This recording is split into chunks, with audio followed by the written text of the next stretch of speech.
So you walk into a crime scene and there's a victim on the ground that's had their throat cut, there's blood everywhere, and you've got to treat that as a scene, not as a dead person lying on the floor in front of you.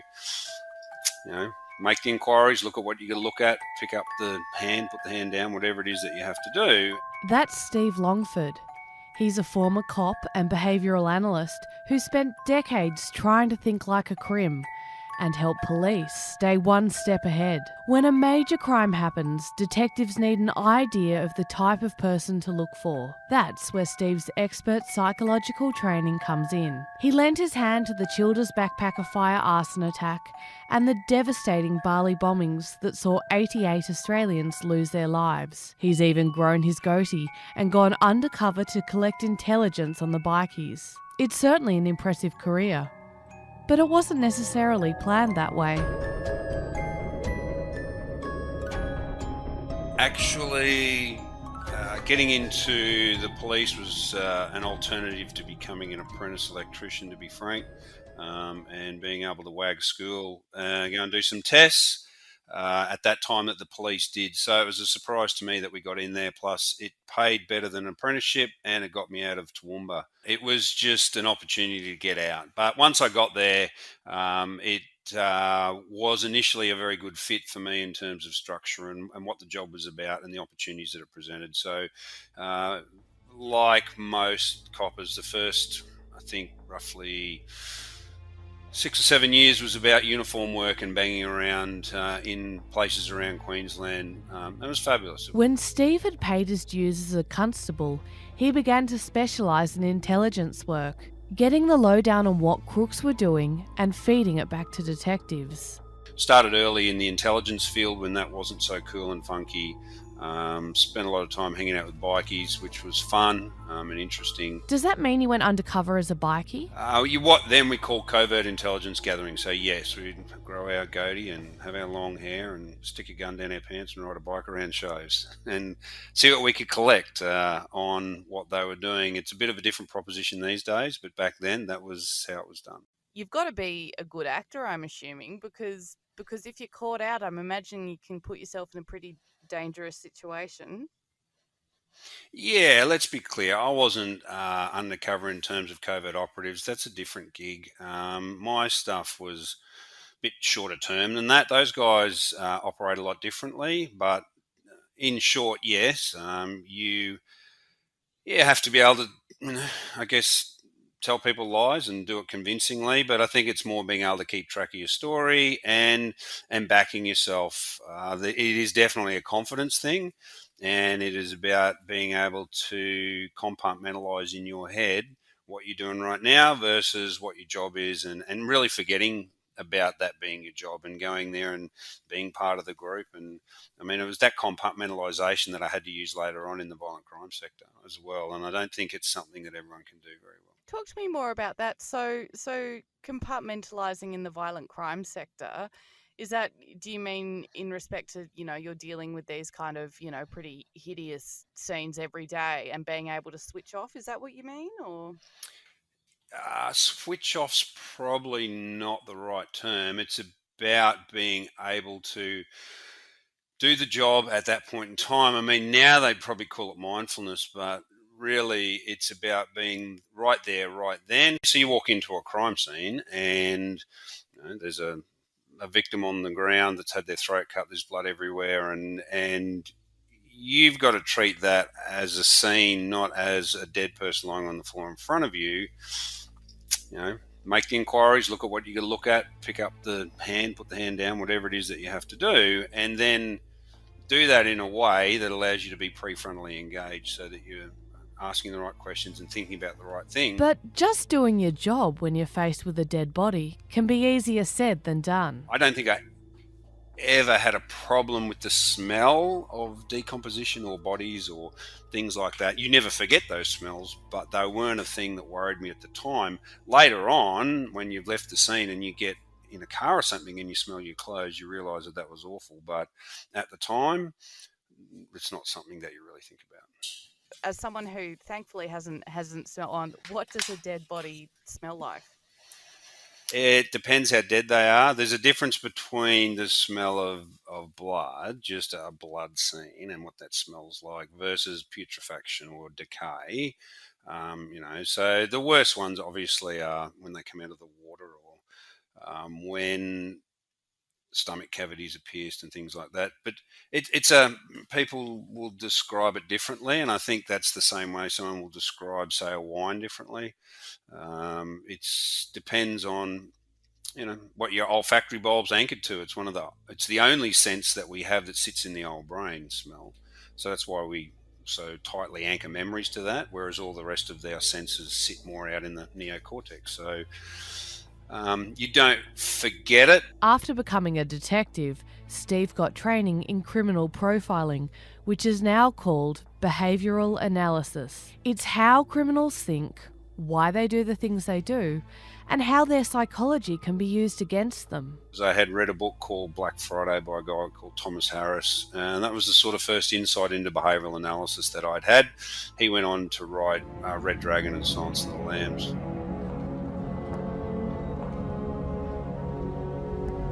Hello, Clarice. Dr. Lecter, my name is Clarice Starling. May I speak with you? You're one of Jack Crawford's, aren't you? I am, yes.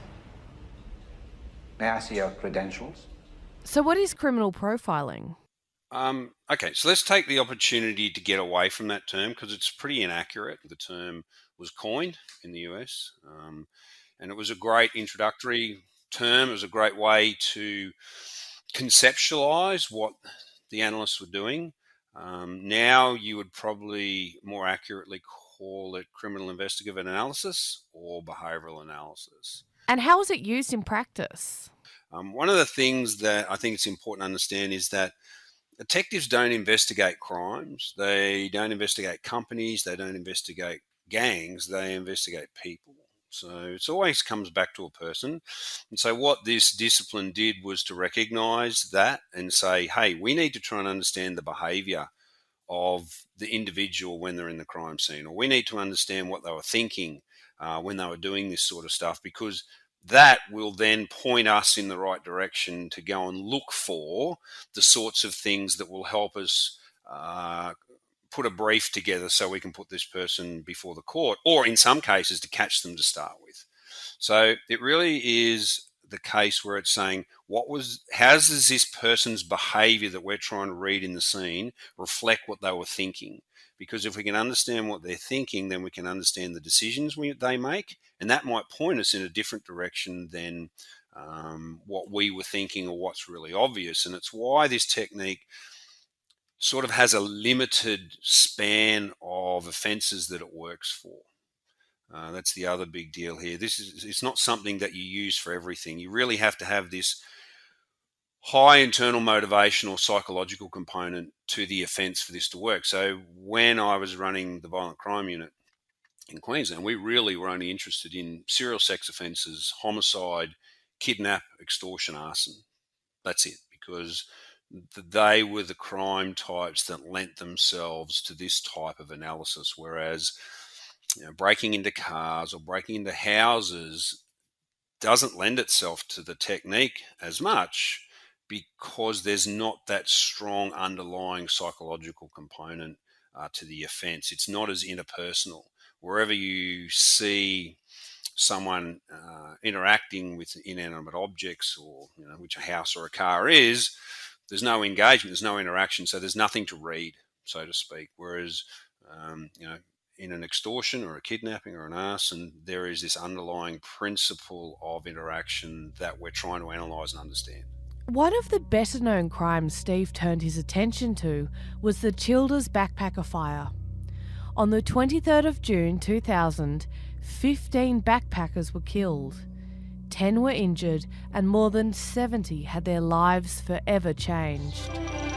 Bodies removed from Hostel as Childers prepares for tonight's memorial service. Police warn locals to check hiding places for drifter Robert Long. As I said yesterday, we're treating this as we would any incident like this as very, very suspicious. This is the person that we are seeking. Detectives have named 37-year-old Robert Paul Long as a person they want to question.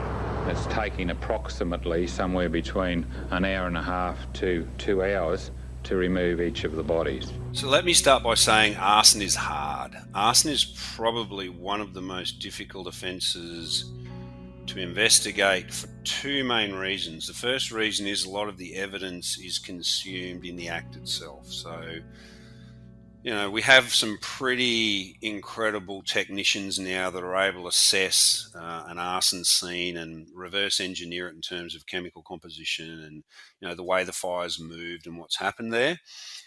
But still, by its very nature, a lot of the evidence is destroyed in the fire. It's a little bit like when bodies end up in water. It can make it really hard for us. The other reason it's difficult is because the motivation for arson is so broad. It's so wide-ranging.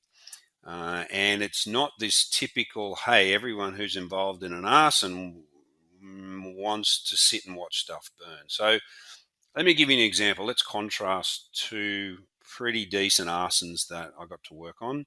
So we have the Childers Backpacker Hostel fire versus another fire which we looked at, which ended up being part of a significant series, was the Bow Desert. In Bow Desert, there was an arson of a shopping centre there. It was before Childers. It was well before, a few years before him. And that turned out to be a guy from New Zealand who had been involved in a series of arsons over 4 or 5 years throughout New Zealand and Australia, where he'd lit fires. The motivation for those two fires were at opposite ends of the continuum, which made them difficult to handle. So, in Childers, as we know, and some people probably don't like the idea that, the guy who lit that fire didn't mean to kill that many people and to do what he did there. Right? He was. It wasn't retribution. It wasn't necessarily him getting back at people. It was more along the lines of potentially his opportunity to become a hero and save people who weren't paying him attention. The Bow Desert fire, on the other hand, is a great example of an arsonist who has a fairly deep-seated psychological issue that he's dealing with, and arson is a release for that. There's a sexual component to it. There's a childhood component to it. There's so many bits and pieces. This guy went out and tattooed his face at 18 years of age because he was so angry about things that were going on in his life. Pretended to be part of a bikie gang. Arranged to go and get himself a male from the valley to take with him out to the country town. Male prostitute at the time. So it's really pretty diverse, right? They're at opposite ends of the continuum as to the motivation for why the fires were lit, what their intent was, and what they did for the offender. Arson's really hard. It's one of the most difficult because it can sometimes be something as simple as just insurance, or an accident. That's the other problem, right? When you say he didn't mean to kill those people, can you talk me through that? Let's qualify that statement. I'm never got to interview the guy, and so I haven't seen any assessments done on him, but we were looking at the information at the time around his interactions with people there at the hostel and in and around the hostel prior to what's going on.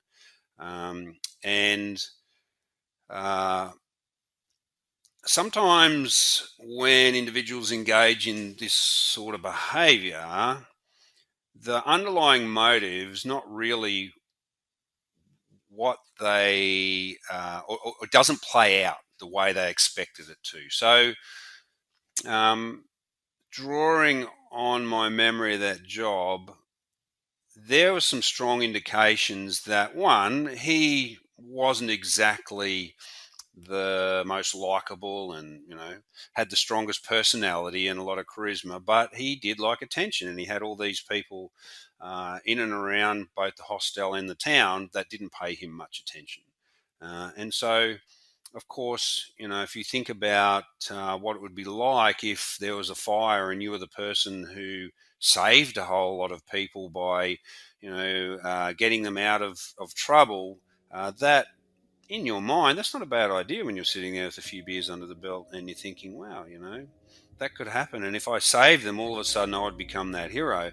It's interesting. I did some work on Ned Kelly years ago, the jewellery letters, and that's part of his original driver, wasn't it? And many people know he saved a boy from drowning when he was younger, and he was in the paper. Ned Kelly was a notorious bushranger and one of Australia's most famous identities who terrorised the land in the late 1800s. Kelly was an outlaw gang leader and a convicted cop killer who was hung for his crimes. And somehow, in the process, he became a national hero. And that was one of the features that drove him for a long time after that, was that recognition of being a hero and being someone who was now recognised, who was never recognised before.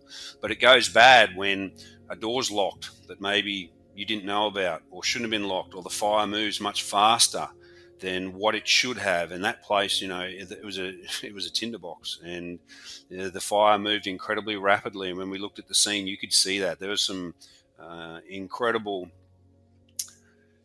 crime scene remnants that I haven't seen before and probably never see again, in terms of how people responded to that situation. It shows you how fast it got out of control. So I'm not saying that what happened wasn't terrible and he didn't cause that. I'm saying maybe the motivation for why that started the way it started and how it played out was not the intent. And we actually tried to incorporate that into the strategy down the track when he was on the run, to get him to come back in. Okay, so you've got this man responsible for killing 15 people on the run. How do you make him come back? It's not so much about making come back. So part of what behavioural analysis can provide to an investigation is an understanding of those underlying motivations, and then potentially anticipating how that person's thinking post-offence. Post-offence stuff can sometimes be incredibly valuable. So the main way it manifests itself is in interview strategies, but also in that case, we were looking at how do we get this guy to maybe, at the raggedy edge, hand himself in. But if that's not going to work, how do we make it more likely that maybe we could even get contact with him, or that he might contact someone? And so sometimes what we'll want to try and do is change the narrative that's being played out in the media. And this is where sometimes having good, reliable, trustworthy people in the media, which is not always the case, but we relied on that quite heavily in Queensland, where they understood that they could still tell a story, but we could frame that story in a way that might assist with the investigation. So, for example, rather than talking about an evil, hideous arsonist who had murdered many people, we talk about potentially trying to understand how something that might not have been meant to be that way turned into a big accident that got out of control. And we need help understanding how that accident occurred and why it got out of control so quickly. It's a different story. It's a different narrative, and that then allows maybe the offender to think about it in a different way and maybe give themselves a shot, because that's very stressful out there running around, especially if that is the case. If that is actually what happens, and let's face it, we as humans, attribution error, we love to attribute bad things to people's personality. That's what we do by instinct. Whereas if we're able to hold that off for a minute and go, hang on, maybe that's not the case. Maybe, they're not bad people. They did bad things. We might have a shot at getting them to tell us the story. We still get the same end result. What was it like walking into the backpacker hostel after the fire had been through? Everything's black. It stinks. It's, it's that, and that's the smoke smell. There's nothing gory about it. It's just, man, I really hate this smell. And it's that, and it's the, there's a desolation, there's a dehumanisation of the victims with arson, which is a bit different to other scenes. It's the same as when I was in the nightclubs and the Bali bombing after that, and we were trying to analyse the bomb shadows. That's another good example of how completely dehumanised the whole scene was. It's very difficult to try and understand the offender in terms of being a person rather than this really bad, look what you've done here, man. This is unbelievable what you've just executed on. And they were sort of the same in that way, because it was absolute devastation.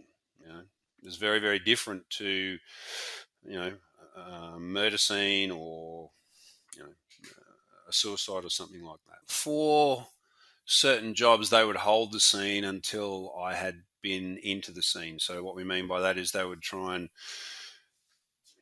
preserve it in situ so I could get a look at the way everything was before technicians had started work on moving things. So when I went into that particular scene, there was still bodies and everyone near the door, which was locked, and the window, which they couldn't get out of. So, like I say, it's with arsons, it's unusual because it's so desolate and there's so much removed from the scene. When I say it's black and it's black and it's black and it's black, that's exactly what it is. And so in that particular one, there wasn't much light, and it was the same with even with the Bali one, the same deal. The Bali job Steve is referring to is the Bali bombings. On the 12th of October 2002, a series of bombs were detonated in the tourist district of Kuta, Bali. 202 people lost their lives. 88 were Australians.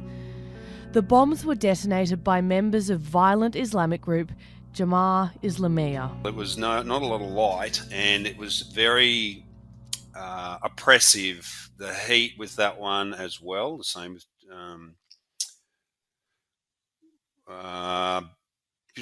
breathing's difficult because of the particles that are in the air and what's around, and yeah, it's tricky.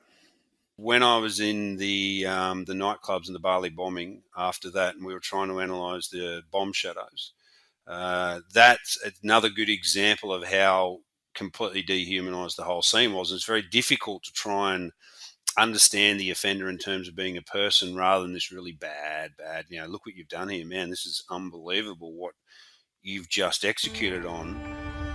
I just remember seeing fire all down my left side where the bars sort of were, and just seeing people scrambling in every direction just to sort of try and get out of the place. Also, I remember seeing, people walking straight out from the front of the Sari Club on fire, hands outstretched, just, obviously not being able to see where they were going or just trying to make their way out and get to safety, I guess. Hundreds spilling out onto the street, some injured, others dazed and confused. This is horrendous. I've never seen anything like it. It's huge, it's scary, everything has gone.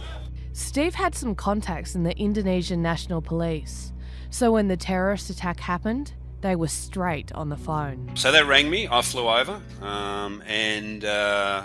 so I got there, I think it was only a couple of days afterwards. So whilst I wasn't doing fresh scenes, I spent time in the blast sites looking at, primarily my role there was to try and understand both the intent and how the devices resulted in the damage that they did. So when we do our training, explosives is another area that we spend a bit of time trying to learn about and understand. And again, I'm not an ordnance specialist, but we try and understand how and why someone would take a device and detonate it, where they put it, why they put it there, why they choose that particular location to put it, and the nature of what they were trying to achieve by using that particular device in that particular way, to then look at what might have been the motivation and how sophisticated were they. How successful were they? So in the Bali bombing, they weren't as successful as they could have been, luckily, because technically they weren't as good as they should have been. So the larger device, might not have worked as well as maybe it did. Then there's a whole heap of things that sit around that then. What was your first impression when you got to those scenes? My first impression, to be frank, was this is just another scene. It really was the way that I dealt with it. It was cool because it was big, and it was probably the biggest scene I'd ever been involved with. But to be honest with you, it was just another day at the office. And so I was probably more concerned by the people I had to meet beforehand to get the approval to go and work on the scene than I was when I got to the scene. So there was a whole other story around who I had to meet and and convince of my capability before I was allowed to go near it. But once that happened, it was all good. So yeah, to be honest, it was just another day at the office. It was a big office, and it was, and this probably sound weird, it was cool because I had never worked on something that big before, and something that had that sort of gravity to it in terms of both the effect, the results, and also the implications. This was an international incident that had, it's one of the first real times that Australians had been impacted by what turned out to be terrorist-related incident. How quickly did you kind of get an idea of the type of people who might have committed that offence? Probably only took me a couple days to get my working hypothesis about how and why they had done what they'd done. The problem I guess I had was that it didn't quite fit with the terrorist narrative and the level of sophistication and capability that's automatically applied to these types of people and these types of events, right?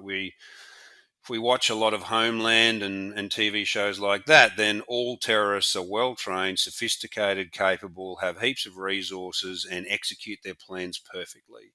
And this one didn't fit with that. So there then, of course, was a period of trying to make my argument about that, which, you're going to influence the investigation, because it's a different proposition to chase a well-trained, well-resourced, sophisticated capability versus, let's call them some less capable and well-trained individuals who are doing what they're told.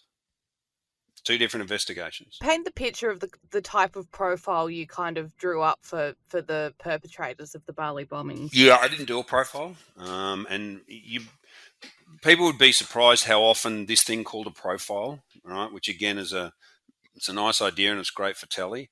How often that doesn't occur, and in this case, I did not do one for the offenders. I provided direction as to where the investigators might go, some direction in terms of what the motivation might be. But yeah, I didn't do one for that. I have done them, but I didn't do one for that. To answer your question, who are we looking at here and what are they trying to achieve? I think the key for that particular job was how many people and what type of people are they trying to get to, right? So who was the target and why target those people? We tend often, because we're egocentric, to think, man, they were targeting people from the US or people from Australia or those areas. They're just white people, right? There's lots of white people. And so if you blow up a lot of white people, you're going to get a lot more coverage than if you blow up a bunch of locals. It's not, hey, we hate the white people and let's get them because they're the bad guys. I just know that I'm going to get a lot more coverage if I do that. And I remember the second device, which was placed out near the US Embassy. The placement of that device could have been a lot closer to the embassy, but it actually wasn't. It was placed much closer to a big statue that sits in the middle of a roundabout.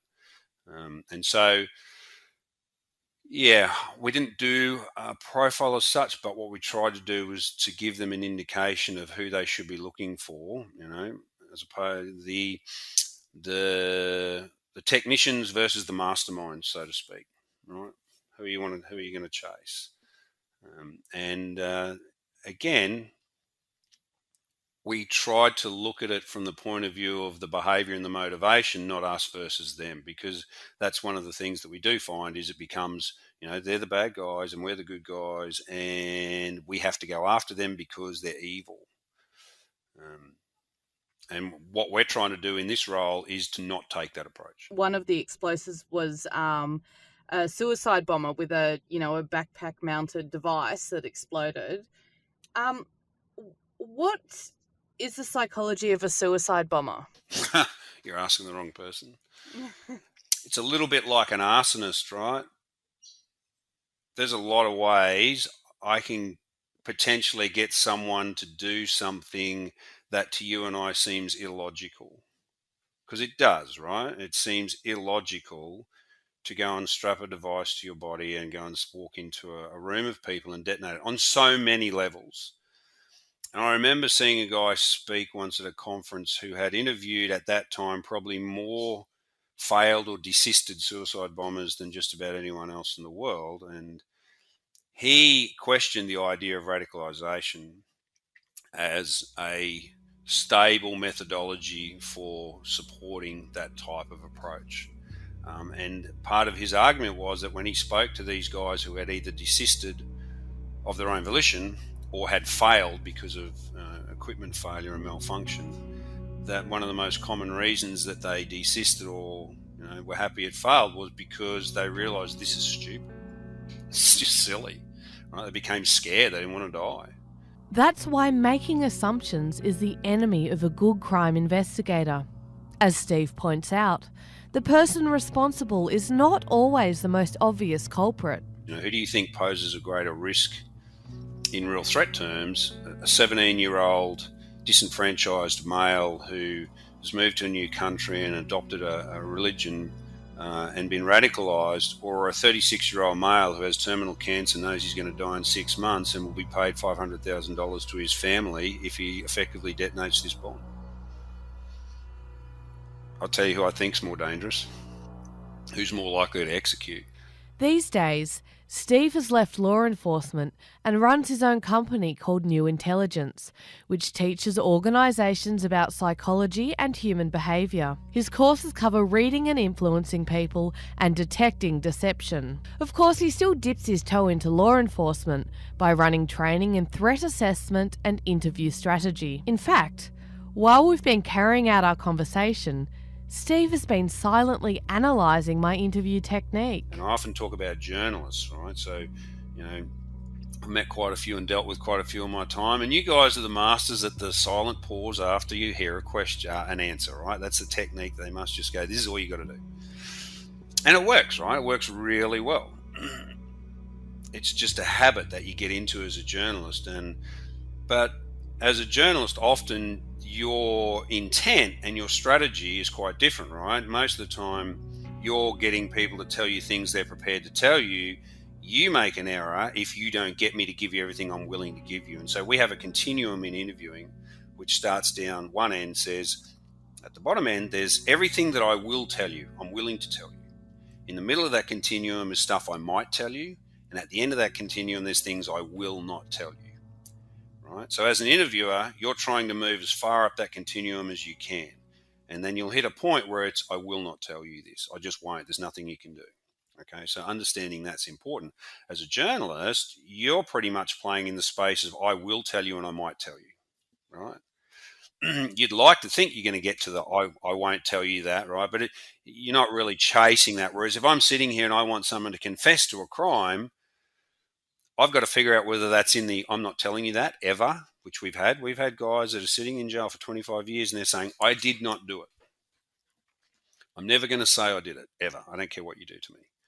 Right? Now, we've got other ones who walk in and go, okay, before we start this interview, I just want to say everything that has happened, I'm responsible for and I did it. Right? So that's either end of the continuum and usually everything falls in between. So how do you get someone to tell you something that they've decided is off limits? When we are building an interview strategy, we may look at anything from what evidence do we introduce? When do we introduce that? Would it be good to keep it out altogether? So sometimes offenders are triggered by seeing something that was at the scene. Sometimes they're interested in it. They're excited by it. Sometimes they don't care. So the interview strategy actually can't be developed until we have a decent understanding of those things I was talking about earlier, the motivation, the drive, what was the intent, why were they doing this? So, for example, I developed an interview strategy once for a guy who had, I wouldn't say fully premeditated, but when he killed his spouse, that wasn't something that was a big surprise to him. Right, so things weren't great and it sort of came to a head and it's like, you know what, this is what's going to happen. And then he took active steps to try and cover what he had done.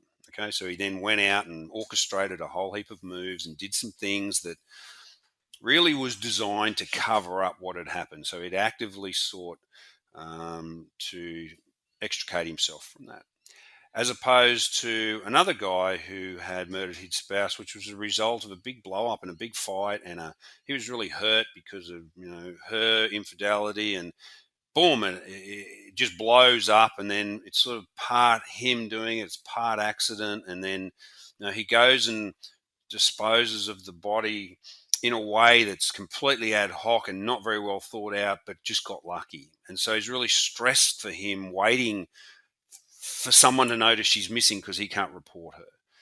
They're two completely different interviews, because we understand they're two completely different people who have two very different motives, orientations, levels of remorse. Have you ever got a confession from someone that surprised you?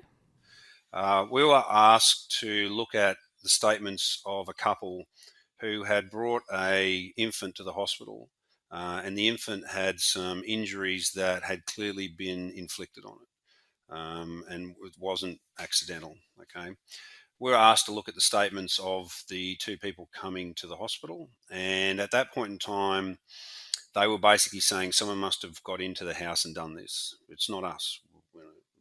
We wouldn't have done this. This is our child. And they seemed pretty credible at the time. So I think they'd been, the investigators have been speaking to them now for quite a few hours, and so they weren't really getting anywhere. So they sent us some statements that had been handwritten by these people, and we started analysing those, and we looked at two things. We looked at the language they used to describe their relationship. So often when people say we did something as opposed to I did something, that use of the term we implies a relationship. There's a closeness involved that the language gives us insight into. And so one of the things we noticed was the use of their language showed that they were tight. They may not have appeared it, but they were close, they were tight. Everything they spoke about, they clearly delineated when one person was doing something, but when they were doing something together. So the first thing that we realized was that you don't have much chance for these two to change their story and tip the other one in. They're really tight. They're really tight.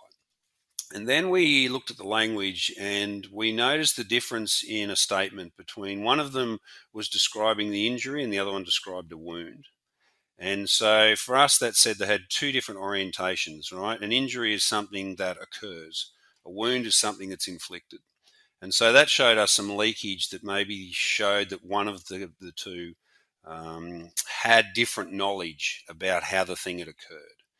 And so we said the strategy here is they're tight. There'll be reasons for why this thing has happened, but what you need to do here is to, you're not going to separate them. You're not going to get one to tell on the other. You have to get one to stand up for the other. Right, so you have to get one to protect the other, and so that's your strategy. Don't try and break them. Right, go and get one to step in to protect the other, and they will tell you what's happened. And that's exactly what they did, and that's exactly what happened. And without going into the reasons for it, as awful as it was, there were reasons for it and what happened. But again, it was a case of understanding that the behaviour, which wasn't great, wasn't motivated by a bad or an evil person. It was a response to a situation that had become overwhelming, and that the relationships between them meant that contemporary investigative approaches it just wasn't going to work. And so, there's an example of sort of dragging all that stuff together. Within, I think, half an hour, they had what they needed. Given Steve's area of expertise, I can't help but wonder if he watched the murder case of fellow Queenslander Gerard Baden-Clay. If you've listened to our earlier episodes, you'll know Baden-Clay was the nefarious Brisbane real estate agent who murdered his wife Alison in 2012, then went on a long and very public campaign to cover his tracks. Good evening. The husband of a woman who mysteriously disappeared from her Kenmore home last Thursday night has broken his silence to 9 News. The hunt for Alison Baden-Clay has intensified, with police now searching industrial garbage bins for evidence. Another day of searching has found no trace of the Brookfield mother of three. Gerard Baden-Clay this morning briefly visited the home he shared with wife Alison. He collected toys and clothes for his 3 daughters before returning to his parents' house. How's everything going, Jared? Police have confirmed that the body recovered in Western Brisbane yesterday is that of missing mother Alison Baden-Clay. Her husband issued a statement this evening saying he's devastated. So you mentioned your wife often gets you to watch TV and tell you whether or not someone's done it. A case that was obviously very high profile at the time was the Baden-Clay case. I knew you were going to ask about that. As soon as I saw your face, I knew you were going to ask me about that. We all watched those kind of media appeals where he was, trying to beg for his wife to come home. Yeah. Did you at the time? You did. Yeah, absolutely. The thing with that stuff, it's problematic, right? It's not what we call a pure sample because it's edited. And the only real time where we can do it, particularly sitting watching telly, I remember getting caught once doing a 60 Minutes. They asked me to look at a 60 Minutes show and I came up with an assessment, and then I found out there's 2.5 hours of unedited footage that sits behind the 20-minute 60 Minutes show, right? But he was caught in his driveway, and he was caught unawares by one of the journalists, and he was asked a specific question. His answer to that is where I made my assessment, which is pretty raggedy and unprofessional. But as it turns out, that was a really good psycholinguistic sample because, one, he was caught unaware and unprepared, and the question wasn't a bad question. And so his response indicated some of his knowledge that he already had at that time when he was pretending he didn't have that knowledge. So yes, I did give my wife the nod on that one. I'm not the investigator though, right? I don't have to prove it. That's the other thing. I know you're not. I know. There's so many of us out there that get the luxury of having opinions without having to put the brief together. So that's why I don't generally do it much as a rule either. Steve Longford is a man who knows an alarming amount about human behaviour and how to read it. If I ever commit a murder, can someone please remind me to avoid sitting opposite Steve in an interview room? That concludes our 8-part serial Twisted Minds, a podcast about what makes criminals tick and the people game enough to find out. I'm Amelia Saw. Thanks for listening, and thanks for being a subscriber.